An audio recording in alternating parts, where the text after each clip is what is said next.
Hello everyone, welcome back to my channel Shreshta Kannada vlogs. ಎಲ್ಲರೂ ಹೇಗಿದ್ದೀರಾ? ನಾನಂತೂ ತುಂಬಾ ಚೆನ್ನಾಗಿದ್ದೀನಿ. ನೀವೆಲ್ಲ ಚೆನ್ನಾಗಿದ್ದೀರಾ ಅಂತ ಭಾವಿಸ್ತಾ ಈ ಒಂದು ವ್ಲಾಗ್ನ ಸ್ಟಾರ್ಟ್ ಮಾಡ್ತಾ ಇದ್ದೀನಿ. ಸೊ ಈ ಒಂದು ವ್ಲಾಗಲ್ಲಿ ಒಂದು ಬೆಂಡೆಕಾಯಿ ಯೂಸ್ ಮಾಡಿಕೊಂಡು ಒಂದು ಗ್ರೇವಿ, ಅಂದರೆ ಮಕ್ಕಳಿಗೆ ತುಂಬ ಇಷ್ಟಪಡ್ತಾರೆ. ಇದು ಚಪಾತಿಗೆ, ರೊಟ್ಟಿಗೆ ಎಲ್ಲ ಚೆನ್ನಾಗಿ ಹೊಂದ್ಕೊಳ್ಳುತ್ತೆ ಅಂತ ಒಂದು ಗ್ರೇವಿದು ರೆಸಿಪಿ ಶೇರ್ ಮಾಡ್ಕೊಳ್ತಾ ಇದ್ದೀನಿ. ಮತ್ತು ಮಕ್ಕಳದು ಈ ಸ್ಕ್ರೀನ್ ಟೈಮ್ ಅನ್ನೋದು ರೆಡ್ಯೂಸ್ ಮಾಡಬೇಕಂದ್ರೆ ಕೆಲವೊಂದು ಯೂಸ್ಫುಲ್ ಪ್ರಾಡಕ್ಟ್ಸ್ ತರಿಸಿದ್ದೀನಿ. ಅದರದ್ದು ಅನ್ಬಾಕ್ಸಿಂಗ್ ವಿಡಿಯೋ ಸಹ ಆಗಿರುತ್ತೆ ಈ ಒಂದು ವ್ಲಾಗು. ಮತ್ತು ಇವಾಗ ಬೆಂಡೆಕಾಯಿ ರೆಸಿಪಿ ಯಾವ ರೀತಿ ಮಾಡ್ಕೊಳ್ಳೋದು ಅಂತ ನೋಡ್ಕೊಳ್ಳೋಣ ಬನ್ನಿ. ಸೊ ಯೂಶ್ವಲಿ ಬೆಂಡೆಕಾಯಲ್ಲಿ ನಾವು ವೆರೈಟೀಸ್ ಆಫ್ ರೆಸಿಪೀಸ್ ಮಾಡಿರ್ತೀವಿ. ಅಂದರೆ ಬೆಂಡೆಕಾಯಿ ಮಸಾಲ, ಬೆಂಡೆಕಾಯಿ ಪಲ್ಯ. ಸೊ ಯೂಶ್ವಲಿ ಇದು ಬೆಂಡೆಕಾಯಿ ಅಂದ್ರೇ ಮಕ್ಕಳಿಗೆ ತುಂಬ ಇಷ್ಟಪಟ್ಟು ತಿಂತಾರೆ ನಮ್ಮ ಮನೇಲಿ.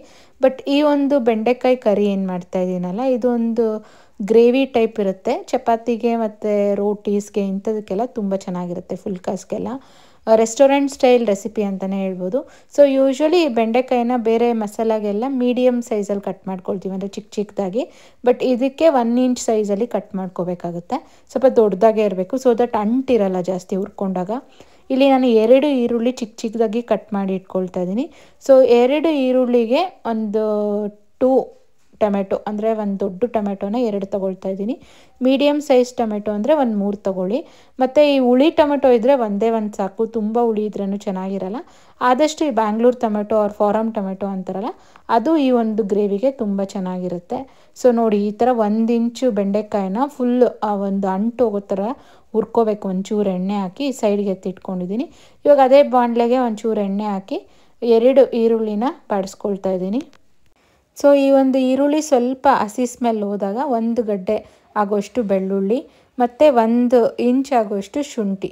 ಸೊ ಇದನ್ನು ನೀಟಾಗಿ ಹುರ್ಕೋಬೇಕು. ಇಲ್ಲಿ ನೋಡಿ, ಇಷ್ಟು ಮಾತ್ರ ಶುಂಠಿ ತೊಗೊಳ್ತಾ ಇದ್ದೀನಿ. ಇದನ್ನು ಸಹ ಇಲ್ಲಿ ಕಟ್ ಮಾಡಿ ಹಾಕ್ಕೊಂಡಿದ್ದೀನಿ. ಮತ್ತು 2 ಏಲಕ್ಕಿ. ಸೊ ಏಲಕ್ಕಿ ಹಾಕ್ಕೊಂಡ್ರಂತೂ ಆ ಫ್ಲೇವರ್ ಗ್ರೇವಿದು ತುಂಬಾ ಚೆನ್ನಾಗಿರುತ್ತೆ, ಸ್ಕಿಪ್ ಮಾಡಬೇಡಿ. ನೆಕ್ಸ್ಟು ಕಟ್ ಮಾಡ್ಕೊಂಡಿರೋವಂಥ ಟೊಮೆಟೊ ಇದೆಯಲ್ಲ, ಅದನ್ನು ಸಹ ಇಲ್ಲಿ ಹಾಕ್ಕೊಂಡಿದ್ದೀನಿ. ಬೇಕಂದರೆ ನೀವು ಇದೇ ಟೈಮಲ್ಲಿ ಚಕ್ಕೆ ಲವಂಗ ಸಹ ಹಾಕ್ಕೊಂಡು ರುಬ್ಕೋಬೋದು. ನಾನು ಗರಂ ಮಸಾಲೆ ಹಾಕ್ಕೊಳ್ಳೋದ್ರಿಂದ ಅದರಲ್ಲೇ ಚಕ್ಕೆ ಲವಂಗ ಇರೋದ್ರಿಂದ ಸ್ಕಿಪ್ ಮಾಡಿದ್ದೀನಿ. ಬಟ್ ಹಾಕ್ಕೊಂಡ್ರೆ ಚೆನ್ನಾಗಿರುತ್ತೆ. ಮತ್ತು 1 ಕಪ್ಪು ಗೋಡಂಬಿ. ಈ ಗೋಡಂಬಿ ಹಾಕೋದ್ರಿಂದ ಸ್ವಲ್ಪ ಸ್ವೀಟಿಶ್ ಬರುತ್ತೆ ಮತ್ತು ತಿಕ್ನೆಸ್ ಬರುತ್ತೆ ಗ್ರೇವಿಗೆ. ಮತ್ತು ಟೇಸ್ಟ್ ಸಹ ಸೇಮ್ ರೆಸ್ಟೋರೆಂಟ್ ಸ್ಟೈಲ್ ಥರನೇ ಇರುತ್ತೆ. ಇವಾಗ ಇದನ್ನೆಲ್ಲ ನೀಟಾಗಿ ಎಣ್ಣೆಲಿ ಬಾಡಿಸ್ಕೊಂಡ್ಮೇಲೆ 1 ಸ್ಪೂನ್ ಧನಿಯಾ ಪುಡಿ, ಒಂದು ಅರ್ಧ ಸ್ಪೂನ್ ಆಗೋಷ್ಟು ಖಾರದ ಪುಡಿ ಹಾಕಿದ್ದೀನಿ, ತುಂಬ ಖಾರ ಬೇಡ ಅಂತ.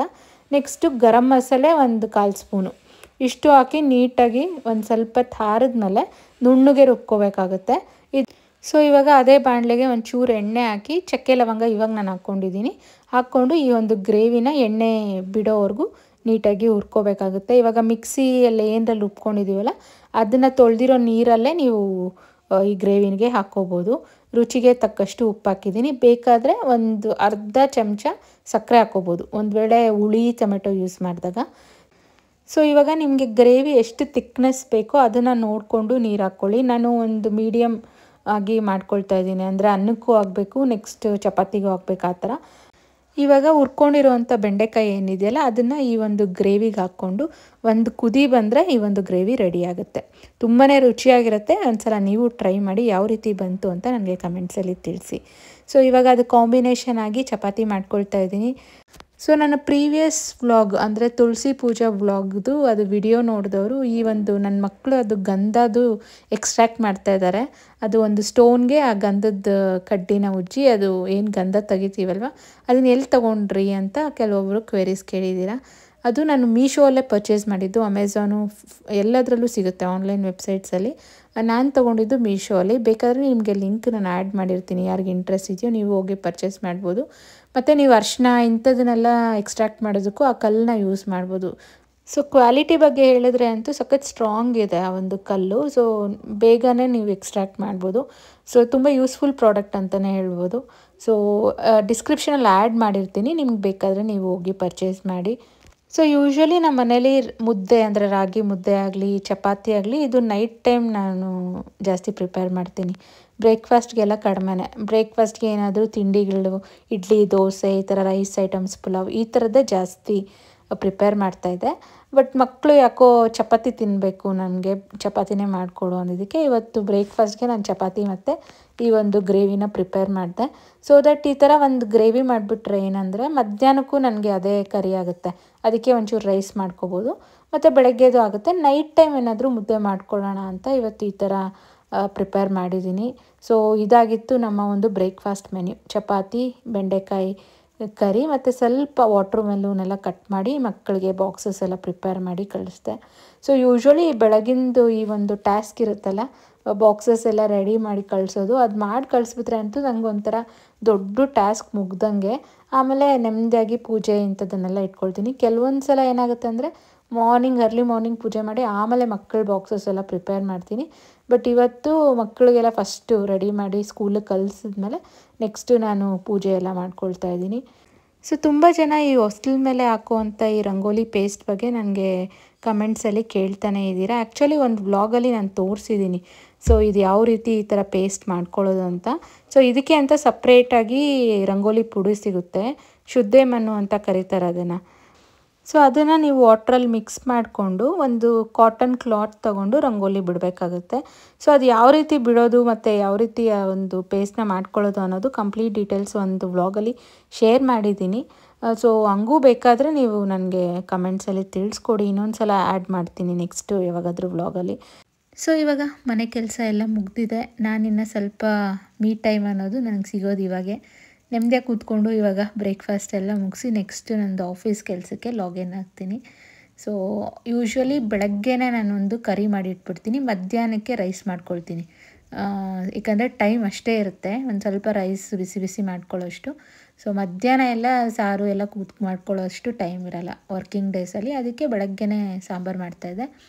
ಬಟ್ ಇವತ್ತು ಈ ಬೆಂಡೆಕಾಯಿ ಮಸಾಲ ಮಾಡ್ಕೊಂಡಿರ್ತೀನಲ್ವ, ಇದಕ್ಕೆ ಕಾಂಬಿನೇಷನ್ ಆಗಿ ಪ್ಲೇನ್ ರೈಸ್ಗಿಂತ ಒಂಥರ ಈ ಗೀ ರೈಸು ಇಲ್ಲಾಂದರೆ ಏನಾದರೂ ಫ್ಲೇವರ್ಡ್ ರೈಸ್ ಇದ್ದರೆ ಕಾಂಬಿನೇಷನ್ ತುಂಬ ಚೆನ್ನಾಗಿರುತ್ತೆ. ಸೊ ಈ ಫ್ಲೇವರ್ಡ್ ರೈಸ್ಗೆ ಏನೇನು ಬೇಕು ಅಲ್ವಾ, ಅದನ್ನು ಮುಂಚೆನೇ ನಾನು ರೆಡಿ ಮಾಡಿ ಇಟ್ಕೊಳ್ತೀನಿ. ಸ್ವಲ್ಪ ಬೆಳ್ಳುಳ್ಳಿ ಶುಂಠಿ ಪೇಸ್ಟು ಇಂಥದ್ದೆಲ್ಲ ಮುಂಚೆನೇ ನನಗೆ ಪ್ರಿಪ್ರೇಷನ್ ಇದ್ದರೆ ಮಧ್ಯಾಹ್ನ ಟೈಮು ಜಸ್ಟ್ ಒಗ್ಗರಣೆ ಹಾಕ್ಕೊಂಡ್ರೂ ಅದು ಫ್ಲೇವರ್ಡ್ ರೈಸ್ ಆಗುತ್ತೆ. ಸೊ ಆ ಥರ ನಾನು ಪ್ರಿಪ್ರೇಷನ್ ಅಂತೂ ಮಾಡಿಟ್ಕೊಳ್ತೀನಿ. ಸೊ ಇವಾಗ ಆಫೀಸ್ ಕೆಲಸಕ್ಕೆ ಲಾಗಿನ್ ಆಗಿದ್ದೀನಿ. ಮಕ್ಕಳಿಗೆ ಬಾಕ್ಸ್ಗೆ ನಾನು ವಾಟ್ರ್ ಮೆಲೂನ್ ಹಾಕಿ ಕಳಿಸಿದ್ನಲ್ಲ, ಅದು ಇನ್ನೂ ಸ್ವಲ್ಪ ಇತ್ತು. ಅದನ್ನೇ ನಾನು ಸ್ವಲ್ಪ ಸ್ನ್ಯಾಕ್ಸ್ ಥರ ಕಾಲ್ ಅಟೆಂಡ್ ಮಾಡಿಕೊಂಡೆ ತಿಂದು. ಸೊ ನೆಕ್ಸ್ಟು ಮಧ್ಯಾಹ್ನದ ಲಂಚ್ಗೆ ಗೀ ರೈಸ್ ಮಾಡ್ಕೊಂಡಿದ್ದೆ. ತುಂಬಾ ಈಸಿ ಇದು ಮಾಡ್ಕೊಳ್ಳೋದು. ಅಂದರೆ ಡೈರೆಕ್ಟಾಗಿ ಅಕ್ಕಿ ಇಡೋಕ್ಕೆ ಬದಲು ಒಂಚೂರು ಅದೇ ಕುಕ್ಕರಲ್ಲಿ ತುಪ್ಪ ಹಾಕ್ಕೊಂಡು ಅದಕ್ಕೆ ಸ್ವಲ್ಪ ಜೀರಿಗೆ, ಚಕ್ಕೆ, ಲವಂಗ, ಏಲಕ್ಕಿ ಮತ್ತು ಒಂದು ಈರುಳ್ಳಿ ಕಟ್ ಮಾಡಿ ಹಾಕ್ಕೊಳ್ತೀನಿ, ಪುದೀನ 1 ಹಿಡಿಯಷ್ಟು ಮತ್ತು ಬೆಳ್ಳುಳ್ಳಿ ಶುಂಠಿ ಪೇಸ್ಟು 1 ಸ್ಪೂನು. ಇದಕ್ಕೆ ಖಾರಕ್ಕೆ 2 ಹಸಿಮೆಣ್ಸಿನ್ಕಾಯಿ ಕಟ್ ಮಾಡಿ ಹಾಕ್ಕೊಂಡಿರ್ತೀನಿ, ರುಚಿಗೆ ತಕ್ಕಷ್ಟು ಉಪ್ಪು ಮತ್ತು ಅದು ಅನ್ನ ಏನು ಅಕ್ಕಿ ತೊಳೆದಿಟ್ಟಿರ್ತೀನಲ್ಲ ಅದನ್ನು ಹಾಕಿ ಒಂದು 2 ವಿಸಿಲ್ಸ್ ಹಾಕಿದ್ರೆ ಈ ಫ್ಲೇವರ್ಡ್ ರೈಸ್ ರೆಡಿ ಆಗುತ್ತೆ. ಅದೇ ಡೈರೆಕ್ಟಾಗಿ ಅನ್ನ ಮಾಡ್ಕೊಳ್ಳೋದಕ್ಕೆ ಬದಲು ಈ ಥರ ಜಸ್ಟ್ ಒಂದು ಸಿಂಪಲ್ಲಾಗಿ ಮಸಾಲೆ ಎಲ್ಲ ಇಲ್ದಿರ, ಯಾಕಂದರೆ ಆಲ್ರೆಡಿ ಆ ಕರಿ ಇರುತ್ತಲ್ವ ಅದರಲ್ಲೇ ಮಸಾಲೆ ಇರುತ್ತೆ. ಸೊ ಅದಕ್ಕೆ ಕಾಂಬಿನೇಷನ್ ಆಗಿ ಈ ಥರ ಗೀ ರೈಸ್ ಮಾಡಿಕೊಂಡ್ರೆ ತುಂಬಾ ರುಚಿಯಾಗಿರುತ್ತೆ. ಸೊ ಯೂಶ್ವಲಿ ಯಾವುದೇ ಒಂದು ಹಬ್ಬ ಆದಮೇಲೆ ಈ ವಿಳ್ಯೆದೆಲೆ ಇಂಥದ್ದೆಲ್ಲ ತಾಂಬೂಲ ಕೊಡೋಕ್ಕೆ ಹೆಣ್ಮಕ್ಳಿಗೆ ತರಿಸಿರ್ತೀವಲ್ವ, ಅದು ಸ್ವಲ್ಪ ಮಿಕ್ಕೋಗಿರುತ್ತೆ. ಅದನ್ನು ಯೂಶ್ವಲಿ ಈ ಊಟ ಎಲ್ಲ ಆದಮೇಲೆ ನನಗೆ ಪಾನ್ ಥರ ಮಾಡ್ಕೊಂಡು ತಿನ್ನೋ ಅಭ್ಯಾಸ ತುಂಬ. ಅದು ಆರೋಗ್ಯಕ್ಕೂ ತುಂಬಾ ಒಳ್ಳೆಯದು. ಆ್ಯಕ್ಚುಲಿ ಈ ವಿಳ್ಯೆದೆಲೆ ಅನ್ನೋದು ಏನಿರುತ್ತಲ್ವ, ಇದು ನಮಗೆ ಡೈಜೆಷನ್ಗೆ ತುಂಬಾ ಒಳ್ಳೆಯದು. ಅಂದರೆ ಊಟ ಎಲ್ಲ ತಿಂದಮೇಲೆ ನೀವು ಯಾವುದೇ ಒಂದು ವೆಡ್ಡಿಂಗ್ಸಲ್ಲೆಲ್ಲ ನೋಡಿದ್ರೂ ಈ ಪ್ಯಾನ್ ಕೊಡ್ತಾರೆ, ಸ್ವೀಟ್ ಪ್ಯಾನು. ಸೊ ಈ ಥರ ಗುಲ್ಕನ್ ಮಿಕ್ಸ್ಡ್ ಫ್ರೂಟದು ನಾನು ತರಿಸ್ಕೊಂಡಿದ್ದೀನಿ. ಅದರಲ್ಲಿ ಡ್ರೈ ಫ್ರೂಟ್ಸ್ ಎಲ್ಲ ಆಲ್ರೆಡಿ ಆ್ಯಡ್ ಆಗಿರುತ್ತೆ. ಸೊ ನೀವು ಪ್ಲೇನ್ ಗುಲ್ಕನ್ ಇದ್ರೂ ಅದ್ರ ಮೇಲೆ ನೀವು ಡ್ರೈ ಫ್ರೂಟ್ಸ್ ಇನ್ನು ಸ್ವಲ್ಪ ಎಕ್ಸ್ಟ್ರಾ ಆ್ಯಡ್ ಮಾಡ್ಕೋಬೋದು. ಸೊ ನಾನು ಯೂಶ್ವಲಿ ಈ ಥರ ಎಕ್ಸ್ಟ್ರಾ ಎಲ್ಲ ಆ್ಯಡ್ ಮಾಡಿಕೊಂಡು ನನಗೆ ಈ ವಿಳ್ಯೆದೆಲೆ ತಿನ್ನೋದು ತುಂಬ ಇಷ್ಟ ಆಗುತ್ತೆ. ಸೊ ಇದರಿಂದ ಏನಂದರೆ ಈ ಓರಲ್ ಹೆಲ್ತ್ ಕೂಡ ಇಂಪ್ರೂವ್ ಆಗುತ್ತೆ. ಬ್ಯಾಕ್ಟೀರಿಯಾಸ್ ಏನಾನ ಇದ್ದರೆ ಅದನ್ನೆಲ್ಲ ರಿಮೂವ್ ಮಾಡುತ್ತೆ. ಸೊ ಈ ಥರ ಗುಲ್ಕನ್ ಆ್ಯಡ್ ಮಾಡೋದ್ರಿಂದ ಸ್ವೀಟಾಗಿರುತ್ತಲ್ಲ, ಸೊ ಮಕ್ಕಳು ಕೂಡ ಇಷ್ಟಪಟ್ಟು ತಿಂತಾರೆ. ಒಂದ್ಸಲ ಟ್ರೈ ಮಾಡಿ. ಸೊ ಇವಾಗ ಇನ್ನೊಂದು ಕಿಚನ್ ಟಿಪ್ ನಿಮ್ಮೆಲ್ಲರಿಗೂ ಹೇಳ್ತಾ ಇದ್ದೀನಿ. ಈ ಥರ ತೆಂಗಿನಕಾಯಿ ಎಲ್ಲ ತುಂಬ ಪೂಜೆಗಳ ಟೈಮಲ್ಲೆಲ್ಲ ಹೊಡೆದಿರ್ತೀವಲ್ಲ, ಅದು ಏನಾಗುತ್ತೆ ಬೇಗ ಹಾಳಾಗುತ್ತೆ. ಔಟ್ಸೈಡ್ ಇಟ್ಟರೆ ಇಲ್ಲ ಫ್ರಿಜ್ಜಲ್ಲಿ ಇಟ್ಟರೆ ಸಹ ಹಾಳಾಗುತ್ತೆ. ಸೊ ಅಂಥ ಟೈಮಲ್ಲಿ ನೀವೇನು ಮಾಡಬೇಕಂದ್ರೆ ಈ ಥರ ಸ್ಟೋರೇಜ್ ಮಾಡೋಕ್ಕೆ ಮುಂಚೆ ಈ ಥರ ಉಪ್ಪನ್ನ ಸವರಿ ಇಡಬೇಕು. ಸೊ ಈ ಥರ ಇಡೋದ್ರಿಂದ ಏನಾಗುತ್ತೆ ಅಂದರೆ ಬೇಗ ಹಾಳಾಗಲ್ಲ. ಆಲ್ಮೋಸ್ಟ್ ಒಂದು 15 ಡೇಸ್ವರೆಗೂ ನಾನು ಫ್ರಿಜ್ಜಲ್ಲಿ ಇಡ್ತೀನಿ, ಏನೂ ಪ್ರಾಬ್ಲಮ್ ಇರೋಲ್ಲ, ಅದನ್ನು ಯೂಸ್ ಮಾಡ್ಕೋಬೋದು. ಸೊ ತುಂಬ ಜನ ಕೇಳ್ತಾಯಿದ್ರಿ, ನೀವು ಯೂಸ್ ಮಾಡೋವಂಥ ಕೆಲವೊಂದು ಕಿಚನ್ ಕಿಚನ್ ಟಿಪ್ಸ್ನ ಸಹ ಶೇರ್ ಮಾಡಿ ವ್ಲಾಗ್ಸಲ್ಲಿ ಅಂತ. ಸೊ ಇದು ಒಂದು. ಸೊ ಹಿಂಗೆ ನೆಕ್ಸ್ಟ್ ವ್ಲಾಗ್ಸಲ್ಲಿ ನಾನು ಏನೇನು ಕಿಚನ್ ಟಿಪ್ಸ್ನ ಯೂಸ್ ಮಾಡ್ತೀನಿ ಅಂತ ಒಂದೊಂದೇ ಶೇರ್ ಮಾಡ್ತೀನಿ. ಈ ವ್ಲಾಗಲ್ಲಿ ತೆಂಗಿನಕಾಯಿ ಹಾಳಾಗ್ದಿರ ಯಾವ ರೀತಿ ಸ್ಟೋರೇಜ್ ಮಾಡೋದು ಅಂತ ತಿಳಿಸ್ಕೊಟ್ಟಿದ್ದೀನಿ. ಸೊ ಇನ್ನೊಂದು ಏನಂದರೆ, ಈಗಿನ ಕಾಲದ ಮಕ್ಕಳಲ್ಲಿ ತುಂಬಾ ಈ ಒಂದು ಸ್ಕ್ರೀನ್ ಟೈಮ್ ಅನ್ನೋದು ಜಾಸ್ತಿ ಆಗಿದೆ. ಸೊ ನಮ್ಮದೇ ಅದು ಪ್ರಾಬ್ಲಮ್ ಅಂತಲೇ ಹೇಳ್ಬೋದು. ಯಾಕಂದರೆ ಮಕ್ಕಳಿಗೆ ಸ್ಕ್ರೀನ್ ಟೈಮ್ ಅನ್ನೋದು ಕಲಿಸಿರೋದೇ ಪೇರೆಂಟ್ಸು. ಸೊ ನಮ್ಗೆ ಇವಾಗಿರೋ ಹೆಕ್ಟಿಕ್ ಲೈಫ್ ಸ್ಟೈಲಲ್ಲಿ ಏನೂ ಮಾಡೋಕ್ಕಾಗಲ್ಲ. ಊಟ ತಿನ್ನಿಸ್ಬೇಕು ಅಂದರೆ ಮೊಬೈಲ್ ಕೊಟ್ಟರೆ ಬೇಗ ತಿಂತಾರೆ ಅನ್ನೋ ಒಂದು ಮೈಂಡ್ ಸೆಟ್ಟಲ್ಲಿ ನಾವು ಕೊಟ್ಬಿಟ್ಟಿರ್ತೀವಿ. ಅಭ್ಯಾಸ ಆಗೋಗಿರುತ್ತೆ. ಇವಾಗ ಸಡನ್ನಾಗಿ ಬಿಡ್ಸೋಕ್ಕಾಗಲ್ಲ. ಬಟ್ ಸ್ಟಿಲ್ ಕೆಲವೊಂದು ಪ್ರಾಡಕ್ಟ್ಸ್ ಹೆಂಗೆ ಯೂಸ್ ಆಗುತ್ತೆ ಅಂದರೆ, ಅದನ್ನು ಸ್ಕ್ರೀನ್ ಟೈಮ್ನ ಕಡಿಮೆ ಮಾಡೋದಕ್ಕೆ ಕೆಲವೊಂದು ಪ್ರಾಡಕ್ಟ್ಸ್ ಇದೆ. ಅದರಲ್ಲಿ ಇದು ಒಂದು. ಸೊ ನಾನು ಪ್ರೀವಿಯಸ್ ವ್ಲಾಗ್ಸಲ್ಲಿ ಹೇಳಿದ್ನಲ್ಲ, ನನ್ನ ಮಗಂದು ಪೇರೆಂಟ್ಸ್ ಮೀಟಲ್ಲಿ ಪ್ರೋಗ್ರೆಸ್ ರಿಪೋರ್ಟ್ ಎಲ್ಲ ಕೊಡ್ತಾರೆ ಅಂತ. ಸೊ ಆಲ್ರೆಡಿ ಮೆನ್ಷನ್ ಮಾಡಿದ್ದೆ ನಾನು. ಒಂದು ವೇಳೆ ಏನಾದರೂ ಫುಲ್ 100 ಔಟ್ ಆಫ್ 100 ಎಲ್ಲ ಸಬ್ಜೆಕ್ಟು ತೆಗೆದ್ರೆ ಏನಾದರೂ ಗಿಫ್ಟ್ ಕೊಡಿಸ್ತೀನಿ ಅಂತ. ಸೊ ಅವನು ಪಾಪ ಅದಕ್ಕೋಸ್ಕರ ಕಷ್ಟಪಟ್ಟು ಎಲ್ಲ ಸಬ್ಜೆಕ್ಟ್ಸಲ್ಲೂ 100% ತೆಗೆದಿದ್ದ. ಅದಕ್ಕೆ ಈ ಒಂದು ಪ್ರಾಡಕ್ಟ್ನ ಒಂದು ಯೂಸ್ಫುಲ್ ಪ್ರಾಡಕ್ಟ್ ಅಂತಲೇ ಹೇಳ್ಬೋದು. ಮತ್ತು ಸ್ಕ್ರೀನ್ ಟೈಮೆಲ್ಲ ಅವಾಯ್ಡ್ ಮಾಡಿಸೋವಂಥ ಒಂದು ಪ್ರಾಡಕ್ಟು. ಸೊ ಒಂಥರ ಐಪ್ಯಾಡ್ ಥರನೇ ಕಾಣುತ್ತೆ ಮಕ್ಕಳಿಗೆ. ಅವ್ರಿಗೆ ಏನೋ ಒಂದು ಮೊಬೈಲ್ ಕೊಟ್ಟಂಗೆ ಅನಿಸುತ್ತೆ. ಸೊ ಈ ಥರ ಸ್ಕ್ರೀನ್ ಇರುತ್ತೆ, ಅದ್ರ ಮೇಲೆ ಈ ಥರ ಒಂದು ಪೆನ್ ಕೊಟ್ಟಿರ್ತಾರೆ, ಅದರಲ್ಲಿ ಬರಿಬೋದು. ಮತ್ತು ಇನ್ನೊಂದು ಗುಡ್ ಥಿಂಗ್ ಏನಂದರೆ, ಇದೊಂದು ಬಟನ್ ಕೊಟ್ಟಿರ್ತಾರೆ, ಡಿಲೀಟ್ ಬಟನ್ನು. ಅದನ್ನು ನೀವು ಪ್ರೆಸ್ ಮಾಡೋಷ್ಟರಲ್ಲಿ ಆ ಒಂದು ಡ್ರಾಯಿಂಗಲ್ಲ ಅವ್ರು ಏನಾದರೂ ಬರೆದಿರೋದು ಅದು ಆಟೋಮೆಟಿಕ್ಕಾಗಿ ಎರೇಸ್ ಆಗುತ್ತೆ. ಸೊ ಅದು ಮಕ್ಕಳಿಗೆ ಏನು ಅನಿಸುತ್ತೆ ಅಂದರೆ, ಏನೋ ಮೊಬೈಲಲ್ಲೇ ನಾವು ಬರೆದು ಎರೇಸ್ ಮಾಡ್ತಾಯಿದ್ದೀವೇನೋ ಅನ್ನೋಂಗೆ ಅನಿಸುತ್ತೆ. ತುಂಬಾ ಚೆನ್ನಾಗಿದೆ ಇದು. ತುಂಬ ಖುಷಿ ಪಡ್ತಾರೆ. ಮತ್ತು ಪ್ರೈಸ್ ಸಹ ತುಂಬ ಕಡಿಮೆ ಇದೆ. 100 ರೂಪೀಸ್ಗೆ ಈ ಒಂದು ಪ್ರಾಡಕ್ಟ್ ಸಿಗುತ್ತೆ ನಿಮಗೆ. ಮತ್ತು ತುಂಬ ಪೇಪರ್ನ ಸಹ ಸೇವ್ ಆಗುತ್ತೆ ಇದು. ಸೊ ಇದರಲ್ಲಿ ಆನ್ ಆಫ್ ಬಟನ್ ಸಹ ಇದೆ ಬ್ಯಾಕ್ ಸೈಡು. ಅಂದರೆ ನೀವೆಲ್ಲ ಬರೆದು ಅದು ಆಫ್ ಮಾಡಿದರೆ ಡಿಲೀಟ್ ಬಟನ್ ವರ್ಕ್ ಆಗೋಲ್ಲ.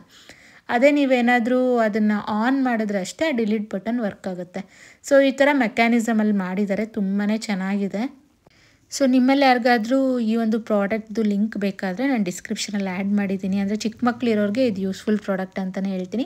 ಮತ್ತು ನೀವು ಗಿಫ್ಟಿಂಗ್ ಪರ್ಪಸ್ಸು ಮತ್ತು ಯಾರಾನ ಮಕ್ಳಿಗೆ ಬರ್ಡೇಸ್ಗೆ ಎಲ್ಲ ಗಿಫ್ಟ್ ಕೊಡಬೇಕಾದ್ರೂ ಇದೊಂದು ಒಳ್ಳೆ ಆಪ್ಷನ್ನು. ಕಡಿಮೆ ಪ್ರೈಸಲ್ಲಿ ತುಂಬ ಯೂಸ್ಫುಲ್ ಪ್ರಾಡಕ್ಟ್ ಅಂತಲೇ ಹೇಳ್ಬೋದು. ಮತ್ತು ಅದು ಡಿಸೈನ್ ಮಾಡಿರೋದಂತೂ ತುಂಬಾ ಚೆನ್ನಾಗಿ ಡಿಸೈನ್ ಮಾಡಿದ್ದಾರೆ. ಮತ್ತು ನನ್ನ ಮಗಳೇ ಇದ್ರ ಬಗ್ಗೆ ಎಕ್ಸ್ಪ್ಲೈನ್ ಮಾಡ್ತೀನಿ ಅಂತ ಹೇಳಿದ್ದಾಳೆ, ಅದಕ್ಕೆ ಅವಳದೇ ಇಲ್ಲಿ ಆ್ಯಡ್ ಮಾಡ್ತಾಯಿದ್ದೀನಿ. ನಾನು ಇದನ್ನು ಡ್ರಾ ಮಾಡಿರೋದು. ಚೆನ್ನಾಗಿದ್ದರೆ ಕಮೆಂಟ್ಸು, ಲೈಕು, ಸಬ್ಸ್ಕ್ರೈಬ್ ಮಾಡಿ.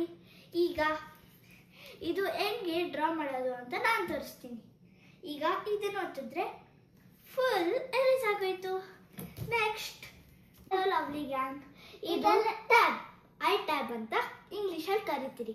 ಈಗ ಯಾರೇ ನಮ್ಮ ಚಾನೆಲ್ನ ಇನ್ನೂ ನೋಡ್ತಾ ಇಲ್ಲೋ ಅವರೆಲ್ಲ ಈಗ ಇಲ್ಲಿಂದ ಇವತ್ತಿಂದ ಲೈಕು, ಸಬ್ಸ್ಕ್ರೈಬು, ಶೇರ್ ಇದೇನನ್ನು ತಗೋಬೇಕು ಆದರೆ ನಾವು ಲಿಂಕಲ್ಲಿ ಕಳಿಸಿರ್ತೀರಿ, ತಗೊಂಡು ನೋಡಿ. ನೀವು ಬೇಕಾದರೆ ನೀವು ಇವನ್ನೆಲ್ಲ ಡ್ರಾ ಮಾಡಬೇಕು ಅಂದರೆ ನಿಮ್ಮ ಪೇರೆಂಟ್ಸ್ನ ನೀವು ಕೇಳಿ, ಮತ್ತು ನಿಮ್ಮ ಪೇರೆಂಟ್ಸ್ ತಗೊಡ್ತಾರೆ. ಬಾಯ್. ಸೊ ಇಷ್ಟೊತ್ತು ನನ್ನ ಮಗಳು ಏನು ಮಾತಾಡಿದಾಳಲ್ಲ, ಅದು ಆನ್ ದ ಸ್ಪಾಟು ಇನ್ಸ್ಟೆಂಟಾಗಿ ಏನು ಪ್ರಿಪ್ರೇಷನ್ ಇಲ್ದಿರ ಮಾತಾಡಿದಂಥ ಮಾತುಗಳು ಆ ಒಂದು ಪ್ರಾಡಕ್ಟ್ ಬಗ್ಗೆ. ಸೊ ಅದನ್ನು ಐಪ್ಯಾಡ್ ಅಂತ ನಾನು ಎಲ್ಲೂ ಅವಳಿಗೆ ಹೇಳ್ಕೊಟ್ಟಿಲ್ಲ. ಬಟ್ ಅವಳದು ಒಂದು ಇಮ್ಯಾಜಿನೇಷನಲ್ಲಿ ಆ ಪ್ರಾಡಕ್ಟ್ ಒಂದು ಐಪ್ಯಾಡ್ಗೆ ಈಕ್ವಲ್ ಅಂತ ಅನಿಸುತ್ತೆ. ಸೊ ಅದಕ್ಕೆ ಇದು ಐಪ್ಯಾಡ್ ಅಂತಲೇ ಎಕ್ಸ್ಪ್ಲೇನ್ ಮಾಡಿದ್ಲು. ಅದೇ ಆವಾಗ ನನಗೆ ಅನ್ನಿಸ್ತು, ಮಕ್ಕಳು ನಮ್ಮನ್ನು ನೋಡಿ ತುಂಬ ಕಲಿತಾರೆ. ನಾನು ವ್ಲಾಗ್ಸ್ ಮಾಡಿದಾಗಿಂದ ನಾನು ಯಾವ ರೀತಿ ಒಂದು ಪ್ರಾಡಕ್ಟ್ ಬಗ್ಗೆ ಡಿಸ್ಕ್ರೈಬ್ ಮಾಡ್ತೀನೋ ಅದನ್ನು ಅವಳು ನೋಡಿರ್ತಾಳೆ. ಬಟ್ ಅವಳ ವರ್ಷನಲ್ಲಿ ಆ ಪ್ರಾಡಕ್ಟ್ ಬಗ್ಗೆ ಹೇಳೋಕ್ಕೆ ಟ್ರೈ ಮಾಡಿದ್ದಾಳೆ. ಸೊ ವ್ಯೂವರ್ಸು ಅವಳ ಏಜ್ ಗ್ರೂಪ್ ಇರೋರು ಇರ್ತಾರೆ ಅಂತ ಒಂದು ಇಮ್ಯಾಜಿನೇಷನಲ್ಲಿ ನಿಮ್ಮ ಪೇರೆಂಟ್ಸ್ನ ಕೇಳಿ ನೀವು ತಗೊಳ್ಳಿ ಅನ್ನೋ ಥರನೇ ಮಾತಾಡಿದ್ದಾಳೆ. ಮತ್ತು ಡಿಶ್ ವಾಷರ್ ಬಗ್ಗೆನೂ ತುಂಬ ಜನ ಕೇಳಿದ್ದೀರಾ. ಇದು ಡಿಶ್ ವಾಷರ್ ಎಲ್ಲ ಇವಾಗ ರಿಪೇರ್ ಆಗಿದೆ. ನಾನು ಇದೊಂದು ಫಿನಿಶ್ 3-in-1 ಟ್ಯಾಬ್ಲೆಟ್ ಯೂಸ್ ಮಾಡ್ತೀನಿ. ಅದರಲ್ಲೇ ರಿನ್ಸೈಡು, ಡಿಟರ್ಜೆಂಟು ಮತ್ತು ಸಾಲ್ಟು ಎಲ್ಲ ಇರುತ್ತೆ. ಸೊ ಅದೊಂದು ಹಾಕಿದ್ರೆ ನನಗೆ ಒಂದು ದಿನದ ಪಾತ್ರೆಗಳೆಲ್ಲ ನೀಟಾಗಿ ಕ್ಲೀನ್ ಆಗುತ್ತೆ. ಸೊ ಮಧ್ಯಾಹ್ನ ಮಾಡಿದ ಗೀ ರೈಸು ಸ್ವಲ್ಪ ಇತ್ತು. ಇನ್ನು ನೈಟು ಮತ್ತು ಸಾಂಬಾರೆಲ್ಲ ಮಾಡಿದ್ರೆ ನೆಕ್ಸ್ಟ್ ಡೇಗೆ ಉಳ್ಕೊಳ್ಳುತ್ತೆ ಅಂತ ಸ್ವಲ್ಪ ಸೇಮಿಯಾ ಉಪ್ಮಾ ಮಾಡ್ಕೊಂಡಿದ್ದೆ ಜೊತೆಗೆ. ಸೊ ಇಲ್ಲಿ ನೈಟ್ದು ನಂದೆಲ್ಲ ಆಲ್ಮೋಸ್ಟ್ ಕೆಲಸ ಮುಗ್ದಿದೆ. ಅಂದರೆ ಕೌಂಟ್ರ್ ಟಾಪ್ ಕ್ಲೀನ್ ಮಾಡಿಕೊಂಡು ಇವಾಗ ಸ್ವಲ್ಪ ವಾಕ್ ಮಾಡ್ತಾಯಿದ್ದೀನಿ. ಈ ಒಂದು ಪ್ಯಾಸೇಜಲ್ಲಿ ವಾಕ್ ಮಾಡೋಕ್ಕೆ ತುಂಬ ಚೆನ್ನಾಗಿರುತ್ತೆ ಗಿಡಗಳ ಮಧ್ಯ. ಈ ಒಂದು ನಾಯಿ ಅಂತೂ ಇತ್ತೀಚೆಗೆ ಇಲ್ಲೇ ಒಂಥರ ಏನಂತಾರೆ ಅದ್ರದ್ದು ಪ್ಲೇಸ್ ಥರ ಮಾಡ್ಕೊಂಬಿಟ್ಟಿದೆ, ಇಲ್ಲೇ ಮಲಗುತ್ತೆ. ಸೊ ಈ ರೀತಿ ಇತ್ತು ನನ್ನ ಒಂದು ದಿನ. ನಿಮ್ಮೆಲ್ಲರಿಗೂ ಈ ಒಂದು ವ್ಲಾಗ್ ಇಷ್ಟ ಆಗಿದೆ ಅಂತ ಭಾವಿಸ್ತಾ ಇದ್ದೀನಿ. ಕೊನೆ ತನಕ ನೋಡ್ತಿರೋ ಪ್ರತಿಯೊಬ್ಬರಿಗೂ ಥ್ಯಾಂಕ್ ಯು ಹೇಳ್ತಾ, ಈ ಒಂದು ವ್ಲಾಗ್ ಸ್ವಲ್ಪನಾದರೂ ನಿಮ್ಗೆ ಇನ್ಫಾರ್ಮೇಟಿವ್ ಆಗಿದ್ದು ಇಷ್ಟ ಆದರೆ ನಿಮ್ಮ ಒಂದು ಫ್ಯಾಮಿಲಿ ಮತ್ತು ಫ್ರೆಂಡ್ಸ್ ಜೊತೆ ಶೇರ್ ಮಾಡಿ ಅಂತ ಹೇಳ್ತಾ ಈ ವ್ಲಾಗ್ನ ನಾನು ಇಲ್ಲಿಗೆ ಮುಗಿಸ್ತಾ ಇದ್ದೀನಿ. ಮತ್ತೆ ಸಿಗೋಣ.